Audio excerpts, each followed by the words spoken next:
अस्सलाम वालेकुम क्लास।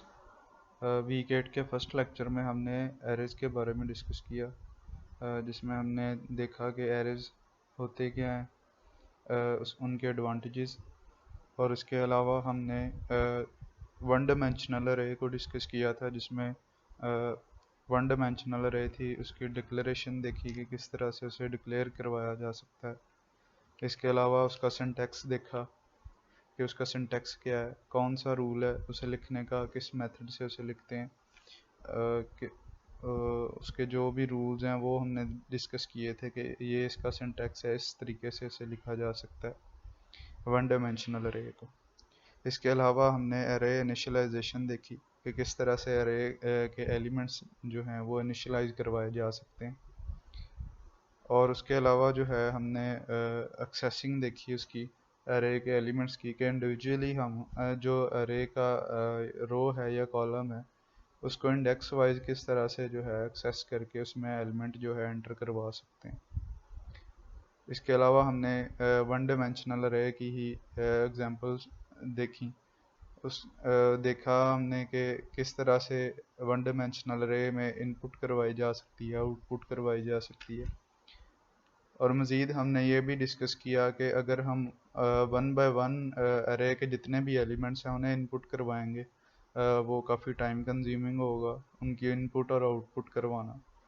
जबकि जो इसी मेथड को, इसी इनपुट और आउटपुट को अगर हम फॉर लूप के थ्रू करें तो वो इजीली हमारी जो नंबर ऑफ़ स्टेटमेंट्स हैं वो भी कम हो जाएंगी और टाइम भी हमारा जो है बच जाएगा।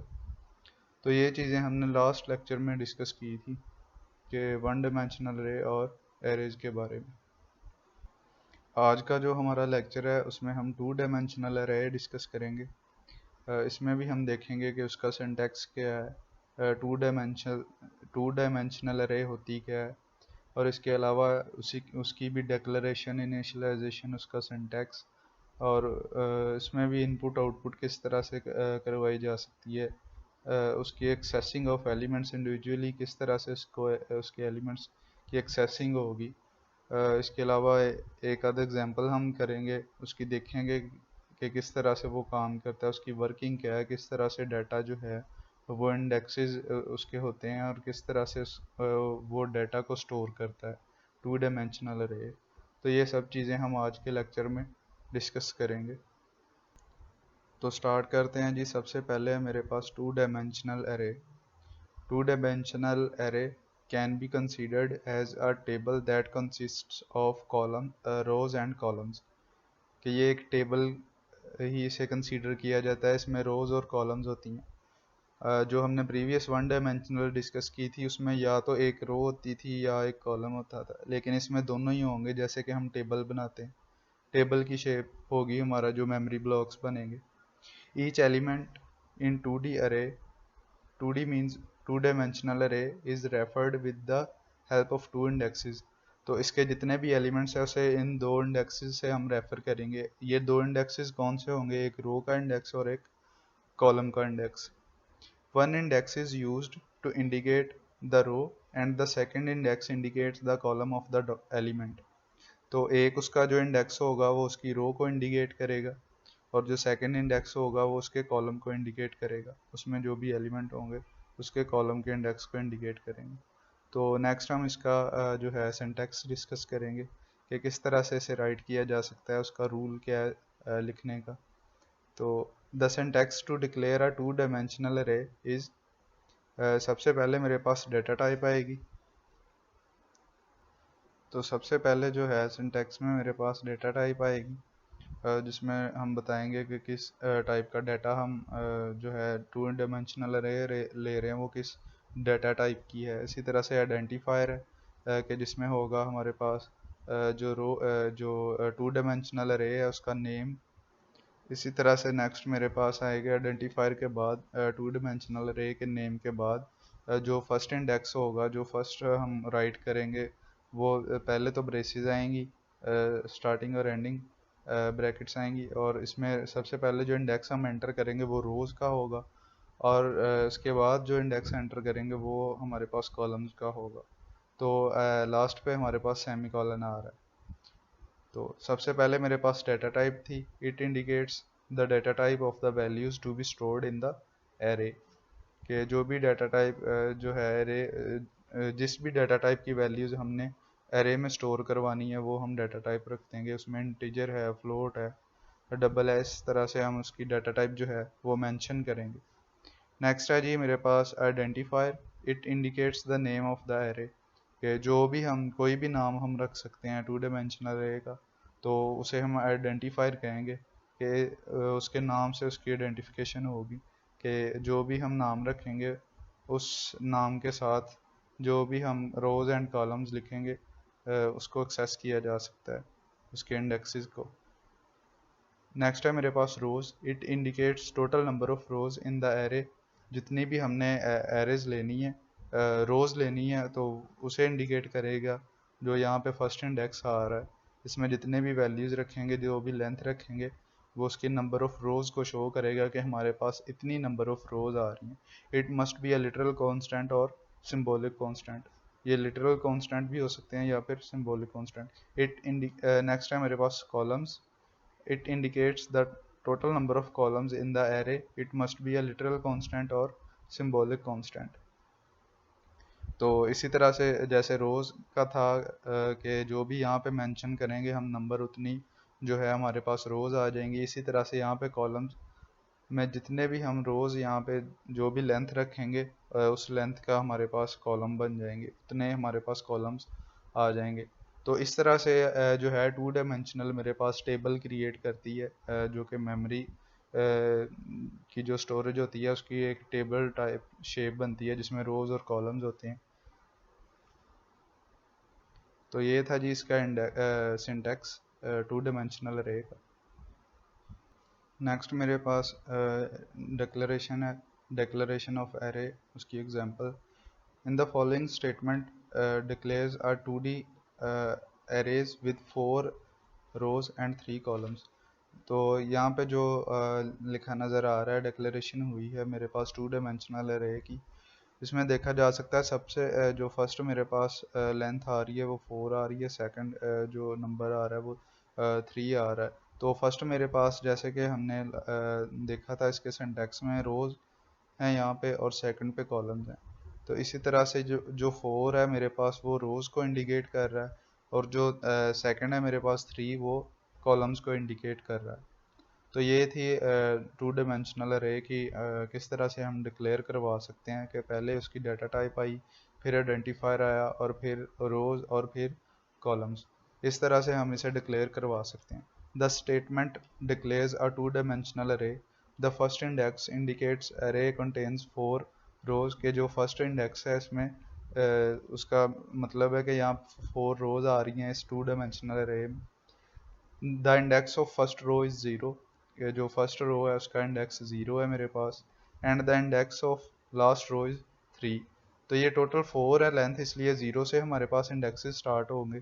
तो जो फर्स्ट रो का इंडेक्स होगा मेरे पास 0 से स्टार्ट होकर लास्ट इंडेक्स जो है 3 तक जाएगा।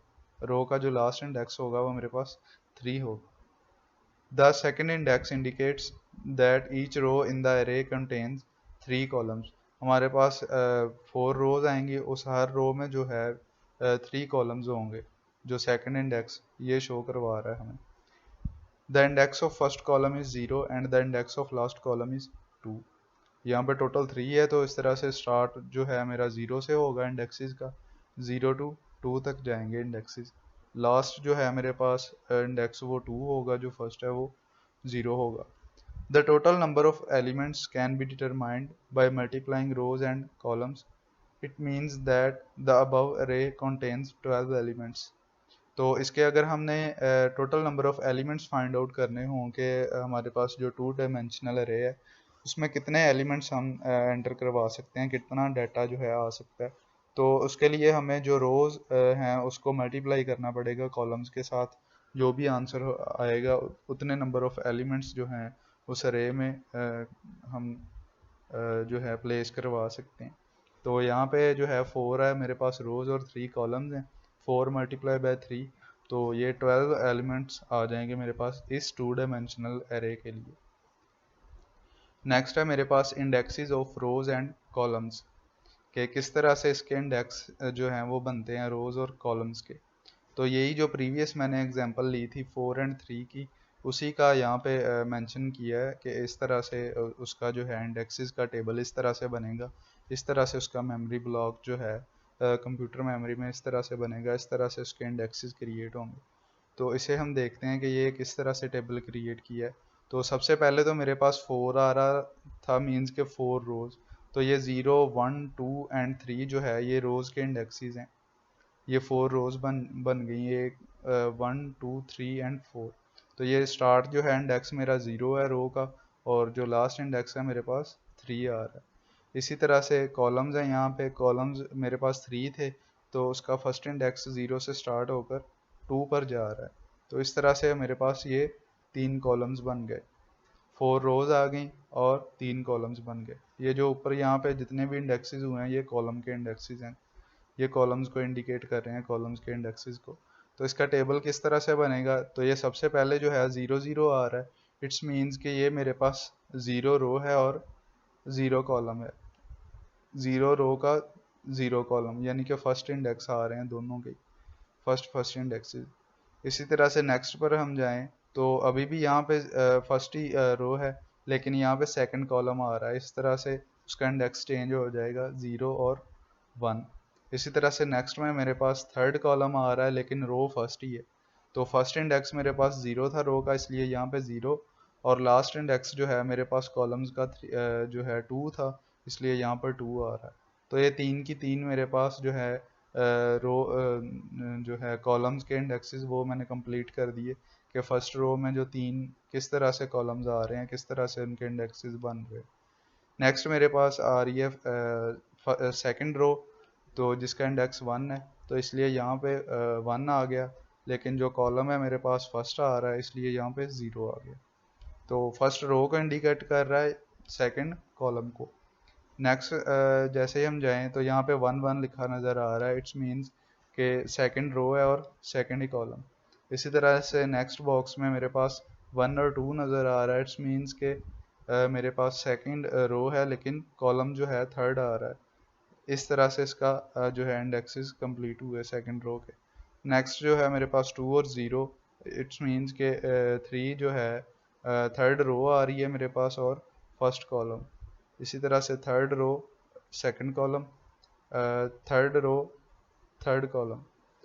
इसी तरह से नेक्स्ट है मेरे पास fourth row first column, fourth row second column और फोर्थ रो थर्ड कॉलम। तो इस तरह से इसके इंडेक्सेस जो हैं इस तरह से बनते हैं कि पहले रो आती है मेरे पास और सेकंड जो है वो कॉलम्स को मेंशन करता है। तो नेक्स्ट मेरे पास एक और एग्जांपल है, for example to declare an integer type table ABC having 12 rows and 3 columns.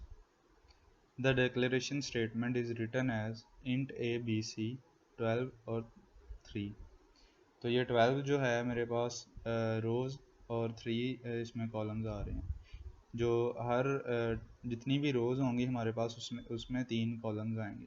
The total number of elements of the above table ABC are 12 multiplied by 3 is equal to 36। तो इसके जो ABC जो हमने 2 dimensional array यहाँ पे declare करवाई है, इसमें जो है हमारे पास 36 टोटल एलिमेंट्स आएंगे। The first index value for the row of the above table ABC is 0, कि उसका जो फर्स्ट इंडेक्स होगा रो का उसका 0 होगा, and the last index value is 11। क्योंकि यहाँ पे 12 है इसलिए लास्ट इंडेक्स है जो लेंथ -1 हम करते हैं, तो 12 - 1 इसलिए यहाँ पे 11 आ। Similarly the first value for the column is 0 and the last value is 2, कि जो फर्स्ट वैल्यू है मेरे पास 0 आ रही है और लास्ट वैल्यू 2 आ रही है। इन C++ variables one dimensional arrays and multi dimensional arrays all of the same type can be declared in a single statement। तो जो हमारे पास C++ है उसमें हम क्या करते हैं कि जितने भी वेरिएबल्स हैं, इसके अलावा सिंपल वेरिएबल्स या वन डायमेंशनल है या मल्टी डायमेंशनल है, लेकिन वो हैं सेम डाटा टाइप के, for example int data type के हैं या फ्लोट डाटा टाइप के, तो उन सब को हम एक ही स्टेटमेंट में भी डिक्लेयर करवा सकते हैं। तो वो किस तरह से करवा सकते हैं, यहाँ पे एग्जांपल दिया float a, b, c 10, x 8, 4, y, a, b 12 और 3, और इसके बाद जो है मेरे पास कॉलन आ रहा है। In the above declaration a, b and y are simple variables. तो यहाँ पे जो नज़र आ रहे हैं a, b और ये जो y है ये सिंपल वेरिएबल्स हैं मेरे पास। x and A B are two dimensional arrays.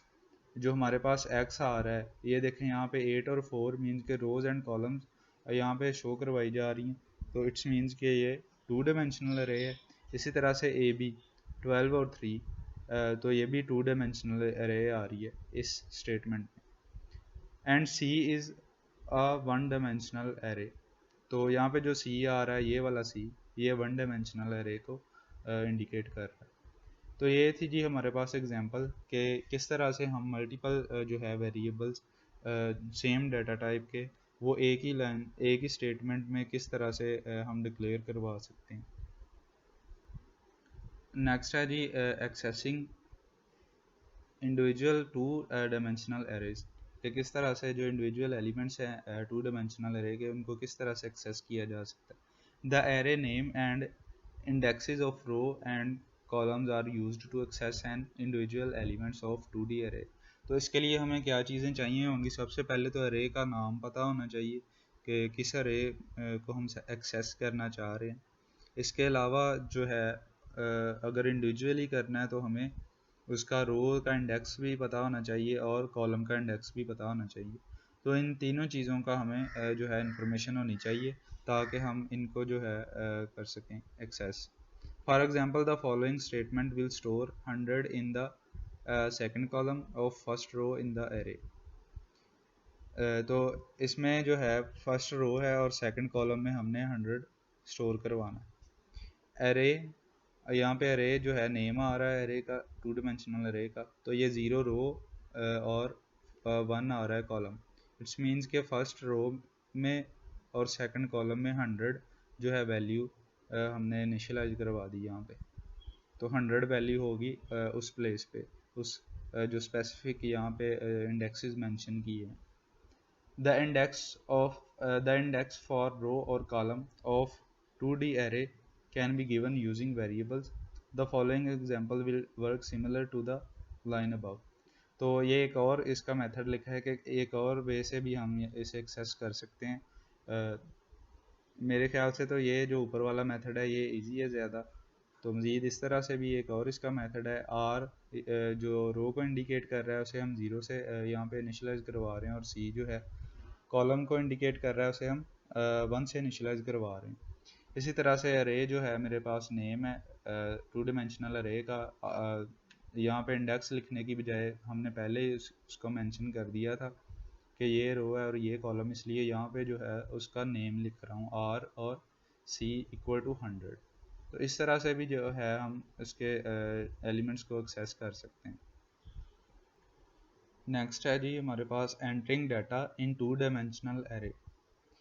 You can enter data in any element of the array by using the name of array and index of the element। के जो भी to dimensional अरे है या one dimensional में भी हमने इसी तरह किया था कि जो भी हमने वैल्यू स्टोर करवानी है उसका नेम हमें पता होना चाहिए उस एरे का जिस एरे में स्टोर करवानी है, और इसके अलावा जो है हमें उसका अगर स्पेसिफिक प्लेस पे करवाना है तो उसका जो है इंडेक्स पता होना चाहिए। हम उसको इंडेक्स जो है मेंशन करेंगे कि इस इंडेक्स पे वैल्यू स्टोर करवानी है। For example, the following statements enter data in the first 2 rows of 2D array। तो इसमें जो है 2 रोज में डाटा एंटर करवा रहा है और 3 कॉलम्स हैं। तो उसमें डाटा का बताया कि किस तरह से हम उसमें डाटा जो है इनिशियलाइज करवा सकते हैं, पुट करवा सकते हैं, एंटर करवा सकते हैं उसमें डाटा। तो सबसे पहले मेरे पास एरे नेम आ रहा है ARR और फिर 0 रो 0 कॉलम, उसमें 10 वैल्यू स्टोर करवाई। 10 stored in the first column of first row, जो 10 है मेरे पास फर्स्ट कॉलम और फर्स्ट रो में स्टोर करवा दिया। इसी तरह से नेक्स्ट 0 एंड 1 आ रहा है इक्वल टू 20, तो ये किस में स्टोर होगा 20 stored in second column of first row. तो ये 1 यहाँ पे सेकंड कॉलम को मेंशन कर रहा है और 0 फर्स्ट रो को मेंशन कर रहा है। तो वहाँ पे जो है उसने 20 स्टोर करवा दिया। नेक्स्ट में 0 और 2 आ रहा है equal to 30, 30 stored in third column of first row. तो यहाँ पे 2 आ रहा है, इट्स मीन्स के थर्ड कॉलम है, और यहाँ पे 0 आ रहा है, इट्स मीन्स के फर्स्ट रो है, तो उसमें 30 स्टोर करवा दिया। इसी तरह से नेक्स्ट मेरे पास सेकंड रो स्टार्ट हो गई। सेकंड रो का जो फर्स्ट कॉलम है उसमें जो है 40 पुट करवाया, स्टोर करवाया। और नेक्स्ट है मेरे पास सेकंड रो, सेकंड कॉलम उसमें 50, इसी तरह से सेकंड रो थर्ड कॉलम उसमें 60 स्टोर करवा दिया। The nested loops are frequently used to enter data in two dimensional array, कि जो हमारे पास नेस्टेड लूप्स हैं उसको भी हम डाटा एंट्री के लिए इस्तेमाल कर सकते हैं टू डायमेंशनल अरे में, ताकि जो है जो 1 बाय 1 करने का टाइम कंज्यूमिंग प्रोसेस है उससे हम उससे बच सकें। तो उसके लिए हम नेस्टेड लूप्स भी यूज़ कर सकते हैं। तो the outer loops are normally used to refer to the rows in the array. Okay, जो हमारे पास नेस्टेड लूप में आउटर और इनर लूप्स होते थे, इनर आउटर लूप जो है मेरे पास वो रेफ़र करता है उसमें जो है रोज़ को एंटर करवाने के लिए, कि रोज़ में ये इतनी रोज़ होंगी उसमें ये। Similarly the inner loops are normally used to refer the columns of the rows. इसी तरह से जो इनर लूप होगा वो जो है कॉलम्स को इंडिकेट करेगा, कॉलम्स को रेफ़र करेगा, और जो आउटर लूप होगा वो रोज़ को रेफ़र करेगा। तो इसी तरह से जो फर्स्ट हमारे पास आउटर लूप होगा वो जो इंडेक्सेस चलाएगा उसमें इंडेक्सेस जो भी होंगे वो रोज़ के होंगे। इसी तरह से जो इनर लूप में इंडेक्सेस आ रहे होंगे तो वो जो हैं कॉलम्स के होंगे। जैसे कि हमने नेस्टेड लूप्स में देखा था कि आउटर लूप जो है वो अपनी एक आइट्रेशन में, इनर लूप जो है वो अपनी कंप्लीट आइट्रेशन करता है। अब फॉर एग्जांपल यहाँ पे मेरे पास 2 रोज़ थी, तो यहाँ पे 2 तक हम लूप चलाएंगे, 0 से लेकर 1 तक। तो ये 2 टाइम्स लूप चलेगा जो आउटर लूप होगा, लेकिन जो इनर लूप है वो 3 टाइम्स चलेगा। तो इट्स मीन्स के आउटर लूप की कंडीशन 2 टाइम्स ट्रू होगी, और हर टाइम जो है 3 टाइम जो है कॉलम्स वाला चलेगा, लूप इनर लूप चलेगा। तो इस तरह से उसके इंडेक्सेस होंगे, इस तरह से उसमें वैल्यूज़ पुट करवाई जा सकती हैं यूजिंग नेस्टेड लूप्स।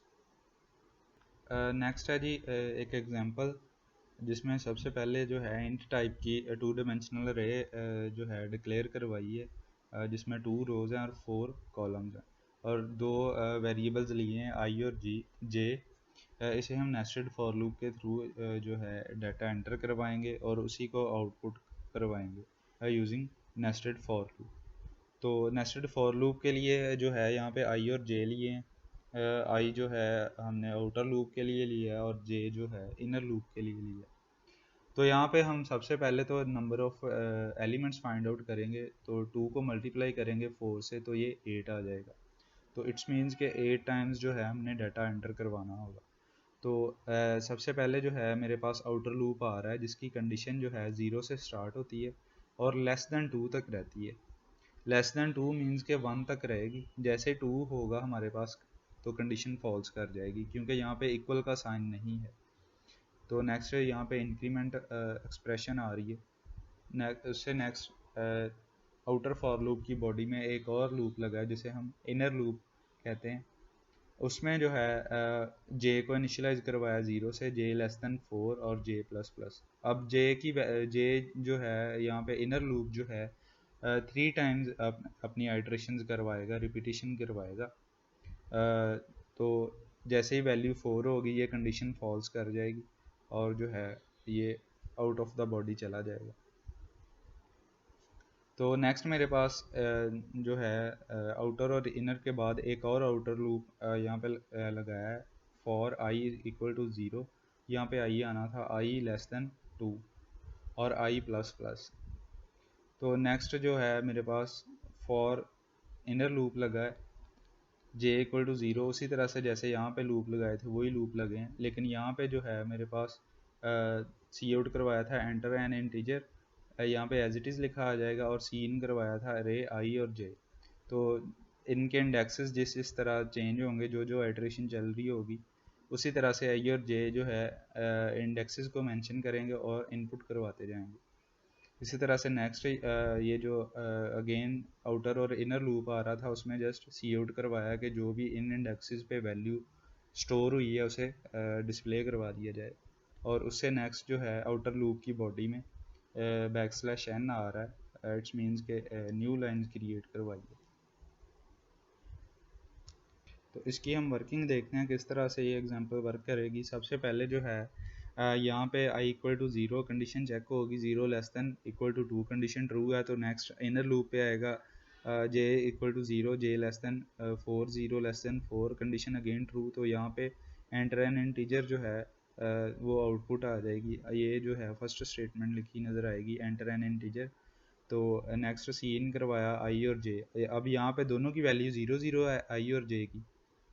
तो ये जो फर्स्ट रो और फर्स्ट कॉलम उसमें जो है मैंने यहाँ पे इनपुट करवाई थी 1 इनपुट करवा दी यूज़र ने, तो इस तरह से 1 इनपुट हो गई। इसी तरह से नेक्स्ट एंटर किया तो अगेन यहाँ पे प्लस प्लस हुआ, कंडीशन चेक हुई, यहाँ पे 1 आ गया, 1 less than 4 again condition true. Again इसी तरह से एंटर एन इंटीजर आएगा और सेकंड यूज़र ने वैल्यू एंटर की, इसी तरह से 3। इसी तरह से जो है नेक्स्ट जो जब हमारे पास इंक्रीमेंट करके 4 वैल्यू आएगी तो ये जो है कंडीशन फॉल्स कर जाएगी, 4 लेस दैन 4। यहाँ पे इक्वल का यहाँ पे ऑपरेटर नहीं यूज़ किया तो इसलिए कंडीशन फॉल्स कर जाएगी और वो यहाँ पे आएगा अगेन प्लस प्लस होगा, तो यहाँ पे अब वैल्यू 1 हो गई, 1 लेस दैन 2। अगेन ये जो है 4 टाइम चलेगी कंडीशन और यहाँ तक जो है एंटर एन इंटीजर 8, यहाँ तक यूज़र वैल्यूज़ एंटर करवा देगा। यहाँ पे यूज़र ने 1 to 8 वैल्यूज़ एंटर करवाई हैं। तो फर्स्ट आइट्रेशन में मेरे पास 4 टाइम लूप चला था और सेकंड आइट्रेशन में अगेन 4 टाइम लूप जो है आइट्रेट हुआ, तो उसमें जो है उसने इनपुट करवाई 8 टाइम्स वैल्यूज़। नेक्स्ट जो था ये जो कंडीशन फॉल्स करेगी जैसे ही यहाँ पे थर्ड आइट्रेशन में आउटर लूप की वैल्यू जो है 2 होगी, 2 लेस दैन 2, तो ये कंडीशन फॉल्स कर जाएगी, ये नेक्स्ट लूप पे चला जाएगा, आउट ऑफ द बॉडी चला जाएगा आउटर लूप की। आउट ऑफ द बॉडी जो है अगेन मेरे पास आउटर लूप ही एक आ रहा है, एक और फॉर लूप लगाया था, उसमें अगेन सिमिलर कंडीशन हैं, सिमिलर स्टेटमेंट्स हैं, उसी तरह से लूप चलेगा और वो आउटपुट करवा देगा जो इंडेक्सेस चल रहे होंगे यहाँ पे। और यहाँ पे फर्स्ट आइट्रेशन में बता देता हूँ किस तरह से होगी। और यहाँ पे i की वैल्यू 0 है, 0 लेस दैन 2, तो नेक्स्ट आएगा j is equal to 0, 0 less than 4 condition true, again C out करवा देगा जो है अरे का नेम और साथ में इंडेक्सेस लिखे हैं यहाँ पे i और j। तो यहाँ पे i की भी वैल्यू 0 है और j की भी 0 है, तो फर्स्ट इंडेक्स पे जो वैल्यू थी मेरे पास 1 थी उसे उसने आउटपुट करवा दिया यहाँ पे 1। इसी तरह से नेक्स्ट थी 2 और 3 और इसी तरह से 4। फिर इन 4 आइट्रेशन के बाद यहाँ पे जो है कंडीशन फॉल्स हुई थी, उसने सी आउट करवा दिया \n, ये वाली कंडीशन फॉल्स होने के बाद। तो इस कंडीशन के फॉल्स होने के बाद उसने \n न्यू लाइन क्रिएट की, यहाँ पे वैल्यू जो है 2 हुई और 1 हुई। यहाँ पे सेकंड आइट्रेशन चली तो अगेन उसने 4 टाइम जो है अपनी आइट्रेशन करवाई, 4 टाइम आउटपुट शो करवा दी कि ये यूज़र ने वैल्यूज़ एंटर करवाई। तो इस तरह से ये देखें यहाँ पे टेबल क्रिएट हो रहा है और 8 वैल्यूज़ आ रही हैं, जैसे कि यहाँ पे ही हमने मल्टीप्लिकेशन के थ्रू हमें इन्फॉर्म हो गया था कि हमारे पास 8 एलिमेंट्स आएंगे। तो नेक्स्ट हमने उसका कोड लिखा और इस तरह से जो है इसका टेबल बना यूजिंग नेस्टेड फॉर लूप। ये थी जी हमारे पास एक सिंपल सी एग्जांपल 2 डायमेंशनल एरे की, कि किस तरह से हम नेस्टेड फॉर लूप को यूज़ करते हुए अपनी एक तो नंबर ऑफ़ स्टेटमेंट्स कम कर ली और सेकंड जो है इजी पार्ट इसका जो था आउटर लूप और इनर लूप को यूज़ करते हुए उसमें डाटा एंट्री करवा दी, डाटा को स्टोर करवाया फिर उसी को डिस्प्ले करवा दी। नेक्स्ट हमारे पास इनिशलाइजेशन आ रहा है 2 डायमेंशनल एरे की, कि 2 डायमेंशनल एरे जो है हमारे पास उसे किस तरह से इनिशलाइज करवाया जा सकता है। The 2 dimensional array can also B initialised eight the time of declaration. और जैसे प्रीवियस हम सिंपल में भी करते हैं, सिंपल वेरिएबल की डिक्लेरेशन के टाइम पे भी हम उसे इनिशलाइज करवा सकते हैं, उसे कोई वैल्यू असाइन कर सकते हैं। इसी तरह से हमने 1 डायमेंशनल एरे में भी देखा, उसमें भी ऐसे ही था कि हम eight the time of declaration भी इनिशलाइजेशन करवा सकते हैं। इसी तरह से 2 डायमेंशनल एरे में भी वही मेथड है हमारे पास कि eight the time of declaration, जैसे ही आप टू डायमेंशनल अरे डिक्लेयर करवा रहे हैं उसी टाइम आप उसे वैल्यू असाइन करवा सकते हैं, उसकी इनिशलाइजेशन करवा सकते हैं। The process of initialisation is performed by assigning the initial value in braces separated by commas. तो उसमें इनिशलाइजेशन का किस तरह से प्रोसेस होगा कि जितनी भी वैल्यूज़ होंगी उन्हें जो है ब्रेसेस में क्लोज करना है और सभी वैल्यूज़ को एक कॉमा से सेपरेट कर देना। The value of each row can further be assigned in nested braces. तो बजाय इसके फर्दर मोर ये भी है कि उसे हम नेस्टेड ब्रेसेस में भी कर सकते हैं। नेक्स्ट हम देखेंगे कि किस तरह से कौन सा मेथड है कि रो को किस तरह से नेस्टेड ब्रेसेस में किया जाता है। तो एक तो हमारे पास सिंपल ये था कि वैल्यूज़ लिखें, उन्हें ब्रेसेस में रखें और सेपरेट कर दें कॉमास के साथ। और सेकंड जो है मेथड वो ये था कि हर रो को जो है हम नेस्टेड ब्रेसेस में रख दें, कि एक हर रो का जो है अलग उसका पार्ट बना दें, उसे ब्रेसेस में क्लोज कर दें।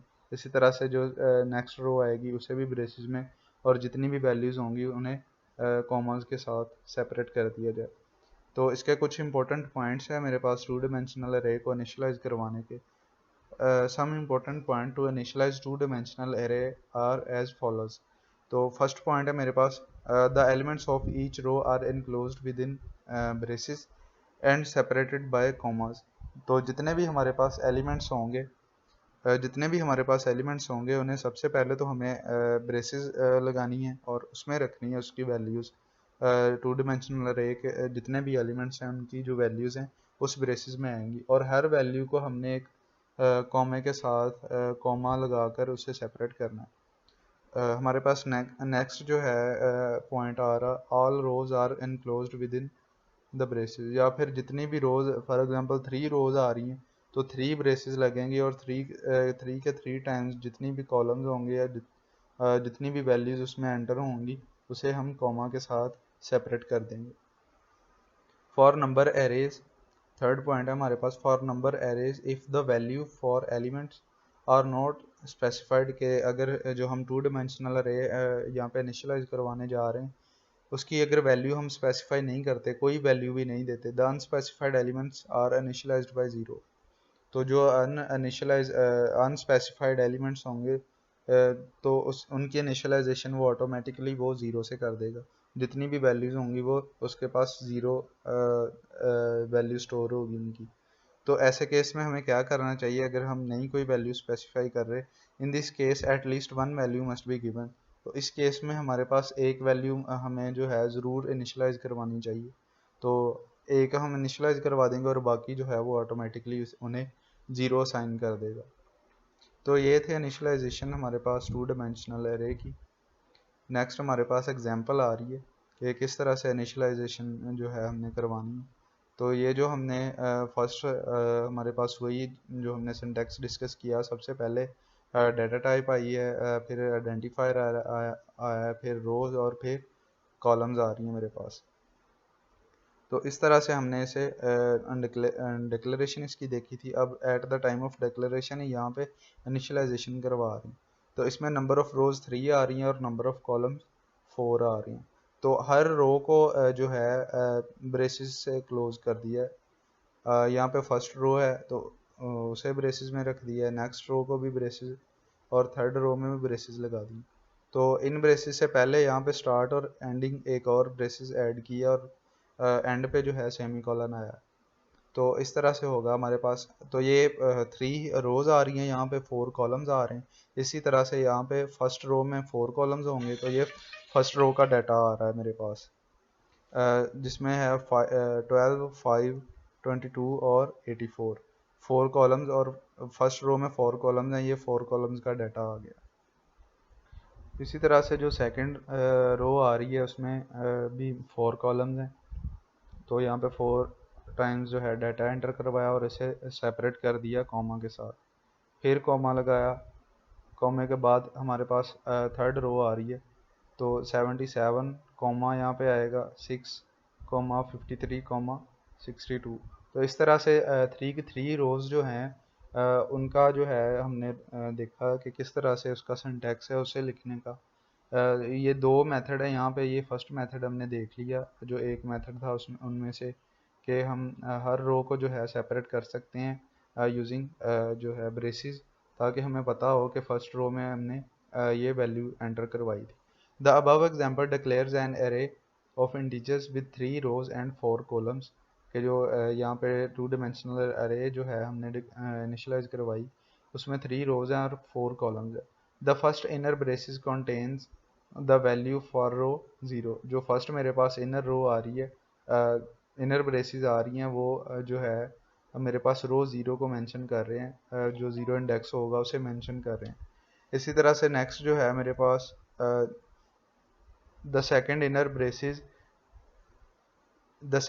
Braces contains the value of row 1 and third inner braces contains the value for row 2, कि ये जो है इंडेक्स 1 के लिए है और थर्ड जो है इंडेक्स 2 के लिए। तो ये इंडेक्स 2 तक चलेगा, इसलिए यहाँ पे एंड हो जाएगा। ये 3 रोज आएंगी और ये 4 कॉलम्स बनेंगे। The initialization can also be perform without using inner braces, कि हम इनर ब्रेसेस के बाद भी यहाँ पे परफॉर्म कर सकते हैं हम इनिशियलाइजेशन, जैसे कि हमने यहाँ पे फर्स्ट पॉइंट पढ़ा था, the element of each row are enclosed within braces and separated by commas, के उसे जो है सिंपल जो है हम कॉमास के साथ भी सेपरेट कर सकते हैं। तो वो ये मेथड है यहाँ पे कि सारी वैल्यूज़ हमारे पास जो भी हैं उन्हें कॉमास के साथ सेपरेट कर दिया जाए और वैसे ही लिख दिया जाए। अब यहाँ पे हम ये नहीं जो है प्रोग्रामर उसे ये इजीली नहीं आइडेंटिफाई होगा अगर ज़्यादा मेरे पास रोज़ होंगी कि फ़र्स्ट रो कौन सी थी, ये कितनी रो बन रही है। तो इस तरह से ये जो है थोड़ा जो है कम्प्लेक्स हो जाएगा काम, और ये इजी होगा इसलिए कि यहाँ पे पता चल रहा है मेरे पास कि इस रो में इतने कॉलम्स आ रहे हैं, मैंने पूरा डाटा एंटर करवा दिया है एज इट इज़ जैसे था। The above initialization is same as the previous initialization. The compiler assign the value beginning with 00 element and proceeds row by row to fill the array। तो इसमें क्या करेगा, जैसे इस टाइप की इनिशियलाइजेशन में जो फर्स्ट मेरे पास एलिमेंट आ रहा होगा उसे वो 00 से इनिशियलाइज कर देगा, और इसी तरह से जो है वो 1 बाय 1 यहाँ पे इंक्रीमेंट अपना करवाता रहेगा। तो ये थी मेरे पास एग्जांपल इनिशियलाइजेशन की, के दो उसमें पॉइंट्स थे मेरे पास, दोनों के दोनों हमने यहाँ पे डिस्कस किए, दोनों की एग्जांपल्स देखी कि किस तरह से हम जो है वैल्यूज़ को इनिशियलाइज करवा सकते हैं। तो नेक्स्ट है मेरे पास उसी का उसमें इंडेक्सेस किस तरह से होंगे, किस तरह से जो हमने वैल्यू साइन की हैं वो किस तरह से स्टोर होंगी वो लिखा है। यहाँ पे जो है फर्स्ट मेरे पास रो में आ रहा था 12, 5, 22 एंड 84। तो ये फर्स्ट रो में आ गया 12, 5, 22 और 84। इसी तरह से नेक्स्ट 2 रोज में जो है 4 कॉलम्स में डाटा एंटर करवाया, जो अकॉर्डिंग टू दीज जो हमने यहाँ पे इनिशियलाइजेशंस देखी थी। तो एज इट इज़ जो है यहाँ पे डाटा इंडेक्सेस जो है हमारे पास जैसे ये मेरे पास स्टोर हुआ है मेमोरी में, उस तरह से हम देख सकते हैं, इस तरह से उसके मेमोरी ब्लॉक्स बनेंगे। जो 00 इंडेक्स होगा उस पर 12 वैल्यू है, 01 पे 5 है, 02 पे 22 है, 03 पे 84 है। इसी तरह से यहाँ पे 10 पे 95, 11 पे 3, 12 पे 41, 13 पे 59। इसी तरह से नेक्स्ट चलेगा 20, 21, 22 और 23। ये थी मेरे पास इनके इनिशियलाइजेशन का, किस तरह से ये मेमोरी ब्लॉक्स बनेंगे इसके, उसके इंडेक्सेस के अकॉर्डिंग किस तरह से वैल्यूज़ जो हैं स्टोर होंगी। नेक्स्ट जो है मेरे पास यहाँ पे एग्जांपल आ रही है, write a program that initialize 2 dimensional array of 2 rows and 3 columns. 2 rows and 3 columns mean 6 elements यहाँ पे जो है हमने इनिशियलाइज करवाने हैं और फिर उन्हीं की वैल्यूज डिस्प्ले करवा देनी। तो सबसे पहले जो है इंट आई और जे लिया। इंट आई और जे किस लिए हैं, आउटर लूप के लिए और इनर लूप के लिए। और फिर जो है यहाँ पे अरे डिक्लेयर करवाई है, इनिशियलाइज करवाई है, जो जिसमें 2 रोज हैं और 3 कॉलम्स हैं। तो 2 रोज और 3 कॉलम्स मीन्स कि यहाँ पे टोटल 6 एलिमेंट्स हमने एंटर करवाने।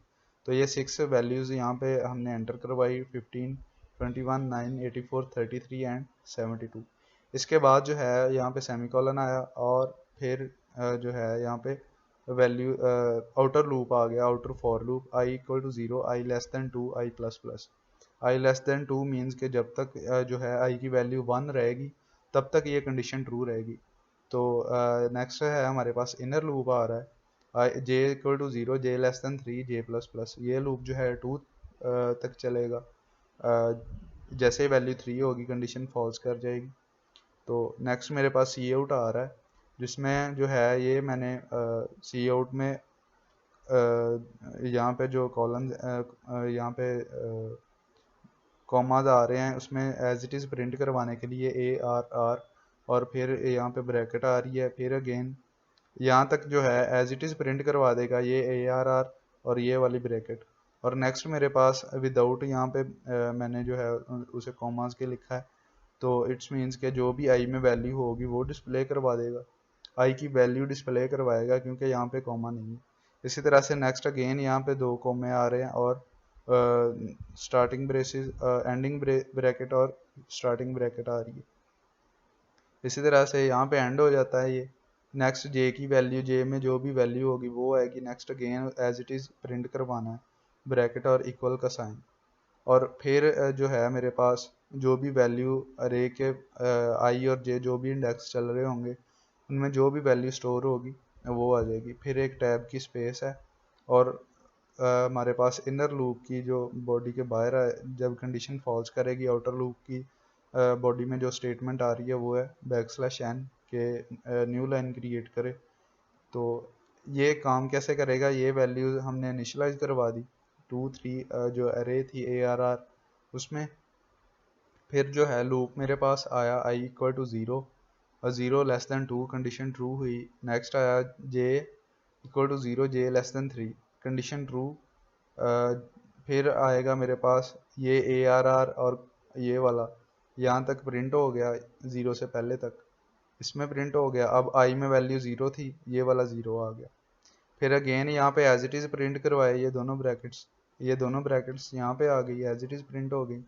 फिर जे में जो भी वैल्यू थी वो प्रिंट करवाई, जे में भी 0 था वो प्रिंट हो गया। फिर अगेन जो है इक्वल का साइन और bracket as it is print करवाई, ये वाली ब्रैकेट आ गई और इक्वल का sign as it is print हो गया। फिर था मेरे पास के जो भी इनमें वैल्यू स्टोर हुई है उसे जो है वो शो करवा दे ARRIJ के 0 0 जो भी इंडेक्स है उसमें क्या वैल्यू आ रही है 15, तो ये 15 आ गया। इसी तरह से नेक्स्ट लूप चलते रहेंगे, जैसे कि हमने प्रीवियस नेस्टेड लूप पढ़ा जिस तरह से आइट्रेशंस होती हैं। तो ये जो है 6 टाइम जो है लूप चलेंगे, टोटल 6 मेरे पास एलिमेंट्स का डाटा जो है डिस्प्ले होगा। तो इस तरह से थी इसकी एग्जांपल। तो ये था जी आज का लेक्चर, जिसमें हमने 2 डायमेंशनल एरे को डिस्कस किया। हमने उसमें देखा कि उसका जो है सिंटैक्स क्या है, उसे लिखने का मेथड क्या है, 2 डायमेंशनल एरे होती क्या है उसमें हमने डिस्कस किया था कि रोज़ और कॉलम्स होते हैं। और इसके अलावा हमने उसका सिंटैक्स देखा कि इस तरह से उसे लिख सकते हैं। पहले उसमें डाटा टाइप थी, फिर आइडेंटिफायर था, उसके बाद जो है रोज़ और कॉलम्स थे, और फिर जो है कॉलन आता था। ठीक है, नेक्स्ट हमने जो है उसकी इनिशियलाइजेशन देखी थी। इनिशियलाइजेशन जो है 2 मेथड से करवाई थी। कि एक तो ये था कि जो रोज़ हैं मेरे पास उन्हें सेपरेट कर दिया जाए इनर ब्रेसिस के साथ, और एक ये था कि सभी को कॉमा के साथ सेपरेट कर दिया जाए। वो जो है ऑटोमेटिकली कंप्यूटर जो है वो स्टार्ट 0 0 इंडेक्स से स्टार्ट कर देगा वैल्यू स्टोर करवाना। तो इसके बाद जो है हमने डिफरेंट एग्जांपल्स देखी 2 डायमेंशनल अरे की, उसे किस तरह से इंडेक्सेस उसके बनते हैं, किस तरह से वो indexes according to the specific index किस तरह से वैल्यू स्टोर करवाई जा सकती है। ये सब चीज़ें हमने डिस्कस की। तो आई होप कि आप लोगों को समझ आई होगी इस लेक्चर की। तो नेक्स्ट हम इनकी जो है इम्प्लीमेंटेशन देखेंगे कि किस तरह से इसके डिफरेंट एग्जांपल्स की हम इम्प्लीमेंटेशन करेंगे। तो यहाँ तक था जी आज का लेक्चर। अल्लाह हाफ़िज़।